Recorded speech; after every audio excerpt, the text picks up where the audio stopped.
What's up everyone, Mr. Nice Guy here. Sorry about last week on TOTW. I know you guys been waiting for it. I had it ready about white privileges, but there was just too much cursing in the video. So I've decided not to upload it because of my New Year's resolution. So this week I remade this video. And again, if you're Taiwanese and you live in Taiwan, get your glass-hardened mindset ready because I'm about to shatter it. This episode, I will try not to use any bad words and be less offensive about it.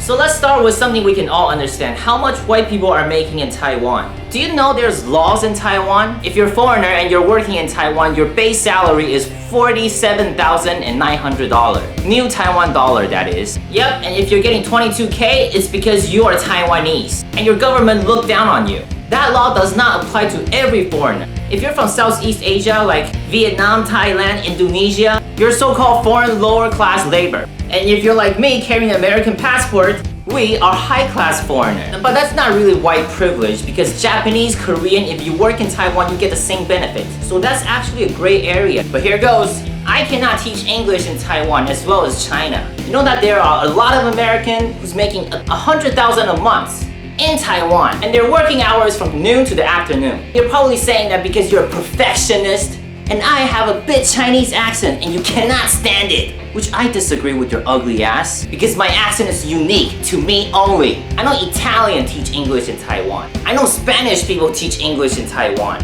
I know Mexican, Greek, Russian teaching English in Taiwan. Oh, so I have an accent? How come they get to make money that way? Can you tell how heavy their accents are? Probably not, because to you, they're all considered white. Yes, Mexicans are considered as white people in Taiwan. I even know an Egyptian teaching English in Taiwan.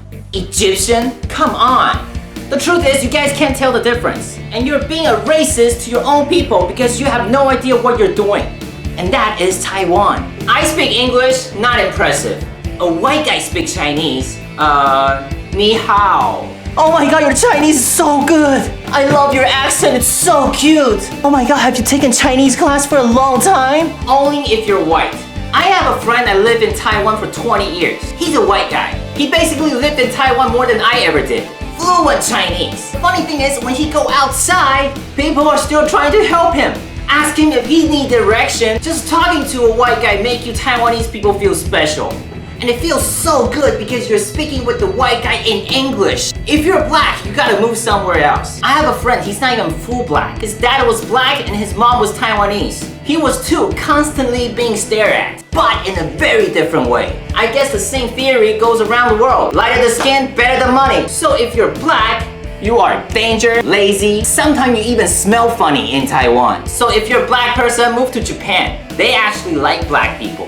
Taiwanese are truly racist. Anyway, let's go back to white privileges. The biggest of all is Taiwanese girls love white guys. And this is an undeniable truth. But this does not apply to girls that study abroad or have worked outside of Taiwan. This is for girls who've never been out of Asia or outside of Taiwan, and they just love white ding dong. I was dating a girl in Taiwan. She's a small-time magazine model. Pretty. Very cute girl. She liked to ask me about America and I liked to talk about it. So everything was cool in the beginning. And then I found out she's always talking about white guys. Every time she sees a white guy, she's like, oh my god, look at him. I love his eyes. His nose is so tall. He has long hair. He looks like Tom Cruise. What are you talking about? He looks like Matt Damon with the wig. Sorry, Matt Damon, you're not the best looking white guys around. And Hollywood, what's up with the movie Great Wall? What is wrong with you people? You can't find an Asian American to do it? He doesn't have to be Chinese. He could be Vietnamese and he'd still be better than Matt Damon. You just have to pick one of the ugliest white guys. Sorry, Matt Damon, I love your movies. But you're just not one of those. Come on, face it, George Clooney, Brad Pitt, and you. The truth is, these Taiwanese girls can't even tell the difference. If you have long hair, you look like Tom Cruise from Mission Impossible 2. And if you're bald and cut, you look like the guy from Transporter. And if you're buff and big, you're Vin Diesel. If you're fat, you still have a better chance than a fat Asian guy. I mean, if you're fat, you're fat. Go do something and you look like Vin Diesel in their mind. And there's a lot of it's okay moment for white guys in Taiwan. It's okay to wear sandals to the club because you're white. It's okay for you to cuss at someone because you were raised this way. You were raised to express your feeling. Anyway, I'm pretty sure that's not only in Taiwan. The same thing is happening in China, Japan, Korea, and all over Southeast Asia too. It's a bad thing, but I don't really care. White privileges is everywhere, even in the States. It's just not as bad as Taiwan. I'm sorry this video is a week late. I'm Mr. Nice Guys and I'll see you next time.